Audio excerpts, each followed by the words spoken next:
Haïti n'en a pas fini avec les conséquences des cyclones qui l'ont frappé. Et pour cause. En Guadeloupe, nous connaissons effectivement bien le problème pour l'avoir vécu une fois lors du cyclone Hugo en 1989.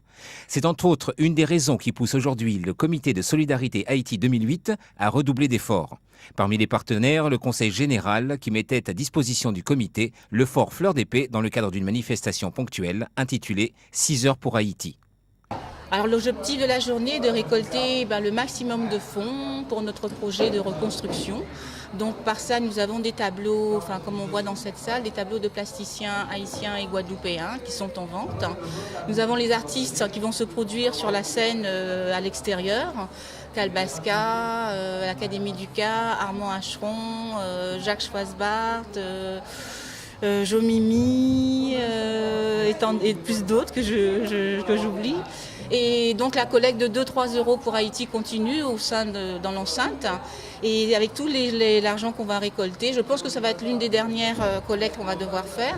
Et ensuite s'asseoir et faire les évaluations et identifier exactement les projets sur lesquels on va travailler en fonction évidemment du montant qu'on aura récolté.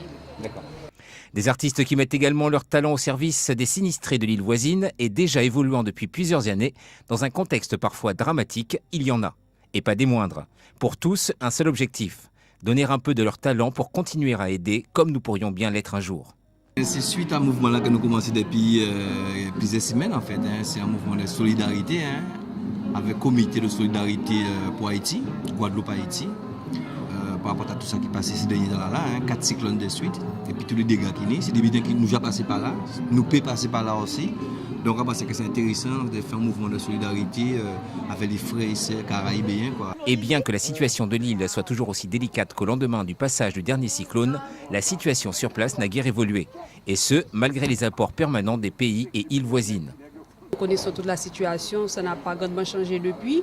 On est toujours en grande difficulté avec les ponts qui sont coupés et l'accès n'est pas, ou plutôt les accès ne sont pas encore comme on espère. Mais bon, on avance au travail d'arrache-pied pour arriver surtout à acheminer les dons qu'on nous offre, qu'on nous donne.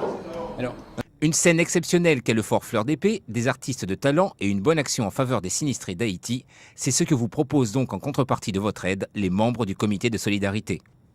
Alors cette manifestation est censée durer jusqu'à 23 heures. Donc ça se terminera normalement en Léoise avec Akioka. Donc jusqu'à 23 heures, on a 6 heures pour pouvoir profiter et donner pour Haïti. Et les dons sont toujours les bienvenus. Certes, cette opération 6 heures pour Haïti est courte, mais il vous reste encore 4 heures pour ne donner ne serait-ce qu'un peu. C'est du moins le sens de leur action.